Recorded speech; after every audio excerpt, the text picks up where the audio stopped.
Jumanji welcome to the jungle movie की शुरुआत होती है एक बीच से, जहाँ पर एक लड़के को एक बॉक्स मिलता है जिस पर जुमांजी लिखा हुआ था और वो एक गेम की तरह होता है और इसीलिए वो अपने एक वीडियो स्पेशलिस्ट दोस्त के पास वो बॉक्स को लेकर देता है जिसका नाम एलेक्स था। पहले तो एलेक्स उसे एक बोरिंग गेम समझकर रख देता है, मगर रात में वो उस बॉक्स को खोलता है और उस बॉक्स के अंदर एक रेडियो टेप निकलता है और वो उसे अपने वीडियो गेम पर इंसर्ट कर देता है और तभी हमें एलेक्स के घर को दिखाया जाता है और उसके कमरे से एक तेज लाइट दिखाई देता है। अगले सीन में हमें एक लड़के को दिखाया जाता है जिसका नाम स्पेंसर था और वो अपना वीडियो गेम खेल रहा था और तभी उसके फोन पर उसका दोस्त का मैसेज आता है जिसका नाम फ्रीज होता है और वो दोनों स्कूल के लिए निकल जाते हैं। और तभी हमें एक लड़की को दिखाया जाता है जो कि सोशल मीडिया और अपने पोस्ट पर खोई रहती है। उस लड़की का नाम बेथनी होता है। फिर सीन शिफ्ट होकर हमें स्पेंसर को दिखाया जाता है और वो अपना स्कूल जा रहा था और तभी वो एक पुराने घर के सामने आकर रुक जाता है और उसे देखने लगता है जैसे वो घर हॉन्टेड था। वो एलेक्स का घर था जो कि काफी साल पहले गायब हो चुका था और तभी वो वहाँ पर फ्रीज से मिलता है और वो दोनों बातें कर रहे होते हैं कि तभी वहाँ पर फ्रीज का दोस्त आ जाती है और वो चला जाता है। फ्रीज के जाने के बाद वहाँ पर स्पेंसर को एक बूढ़ा आदमी मिलता है जो कि एलेक्स के डैड होते हैं और वो उसे वहाँ से चले जाने के लिए बोलते हैं और फिर स्पेंसर वहाँ से भाग जाता है। अगले सीन में हमें क्लासरूम को दिखाया जाता है जहाँ पर सभी बच्चे पढ़ रहे होते हैं और उनके बीच बेथनी फोन पर अपने दोस्त से बात कर रही होती है। तभी उनके टीचर उसे देख लेती है और उसे पनिशमेंट देती है। फिर हमें स्कूल के प्ले पीरियड को दिखाया जाता है जहाँ पर सभी बच्चे खेल रहे होते हैं। तभी हमें एक और लड़की को दिखाया जाता है जो कि अपने टीचर से बहस कर रही होती है जिसे स्पेंसर दूर से देख रहा होता है। उस लड़की का नाम मार्था था। बहस के चलते टीचर उसे भी पनिशमेंट देती है। फिर हमें स्कूल के ऑफिस को दिखाया जाता है जहाँ पर टीचर के सामने स्पेंसर और फ्रीज बैठे हुए होते हैं। होमवर्क की चीटिंग की वजह से टीचर उन दोनों को भी पनिश कर देते हैं। फिर हमें दिखाया जाता है कि स्पेंसर, फ्रीज, मार्था और बेथनी बैठे हुए होते हैं और चारों को पनिशमेंट मिली हुई होती है और तभी वहाँ पर उनके प्रिंसिपल आ जाते हैं और उनको स्टोर रूम में ले जाते हैं और सजा के तौर पर उनको पुराने मैगजीन के स्टेपल को निकालने के लिए बोलते हैं। जहाँ पर स्पेंसर और मार्था अपना काम कर रहे होते हैं मगर बेथनी अपने फोन पे लगी हुई थी और फ्रीज वहाँ पर घूम रहा था। तभी उसे वहाँ पर एक अजीब सा वीडियो गेम दिखाई देती है और वो सबको बुलाता है और फिर सब वहाँ पर जाते हैं और उस गेम को देखने लगते हैं और फिर गेम को शुरू करते हैं। जब गेम शुरू होता है तभी उनको पता चलता है कि उस गेम का नाम जुमांजी था।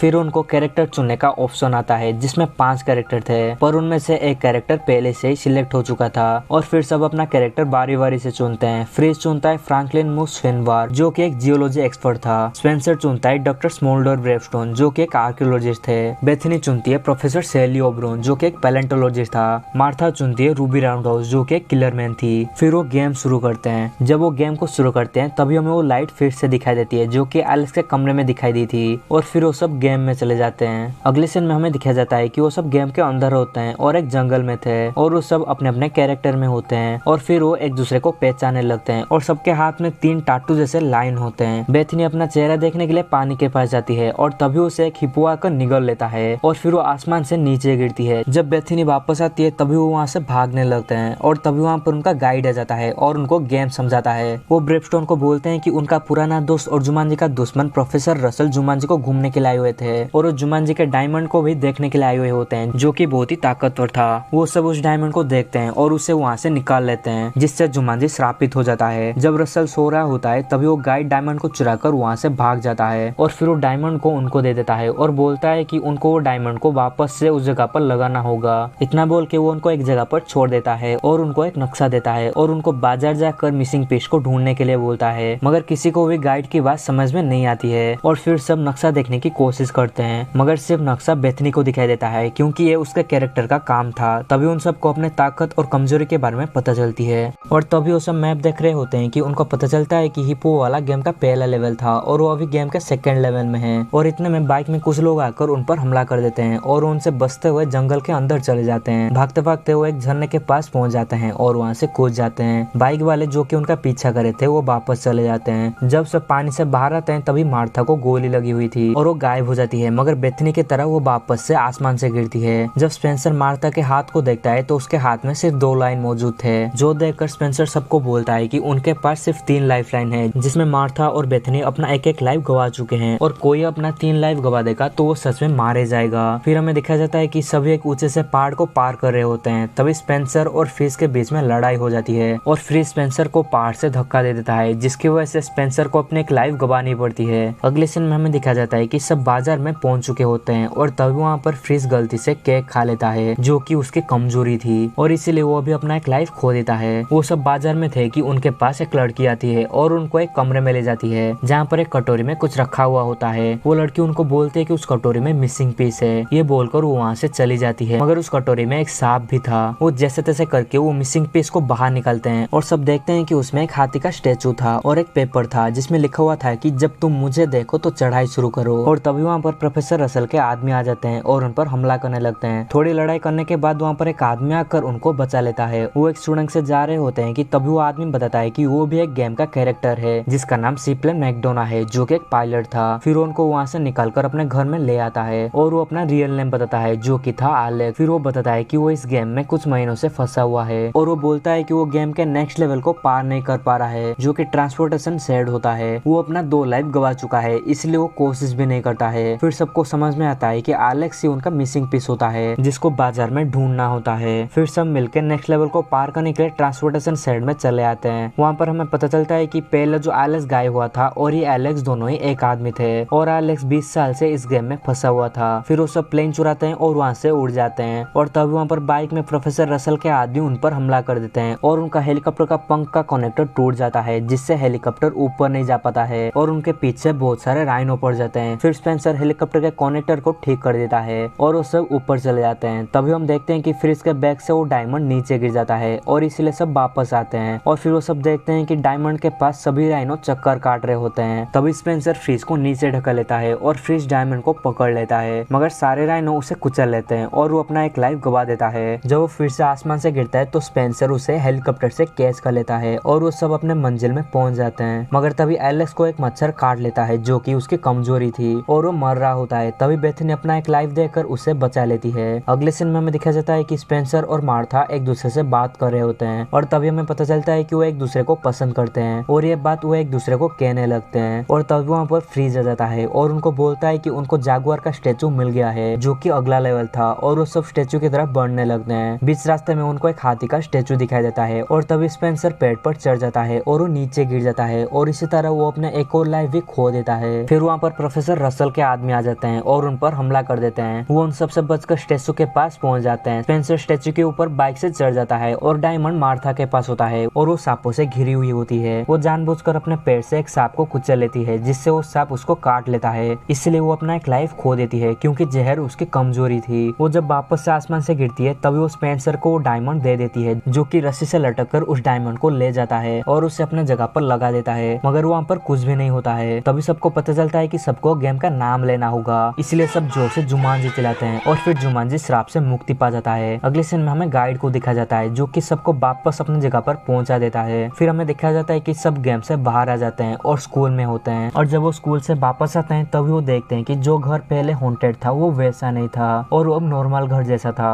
और तभी वहाँ पर एक कार आती है और उसमें से एक आदमी उतरता है और उनकी तरफ बढ़ने लगता है। वो उन सबको पहचान लेता है। वो आदमी एलेक्स था और वो बोलता है कि गेम ने उसे वापस उस टाइम में पहुंचा दिया जहाँ से उसने शुरू किया था और उसका एक फैमिली भी है। वो अपना छोटी बेटी का नाम एंडी बताता है और वो बोलता है कि उसकी एक बड़ी बेटी भी है जिसका नाम बेथनी है क्योंकि इसी नाम की लड़की ने उसे बचाया था। अगले सीन में हमें दिखाया जाता है कि वो सब स्कूल में होते हैं और तभी उनको फिर से जुमांजी गेम की आवाज सुनाई देती है और फिर वो उसे तोड़ देते हैं और फिर मूवी यहीं पर आकर खत्म हो जाती है। दोस्तों ये थी एक एक्शन एडवेंचर मूवी जुमांजी का एक्सप्लेनेशन। आप भी इस मूवी को जरूर देखना और साथ ही ये वीडियो कैसा लगा हमें नीचे कमेंट में जरूर बताना। हम आपके लिए जल्दी इसका सेकंड मूवी लाने वाले हैं, इसलिए हमारे चैनल के साथ बने रहिए। हम आपसे मिलते हैं एक और नई वीडियो में एक और नई मूवी के साथ। तब तक के लिए बाय बाय।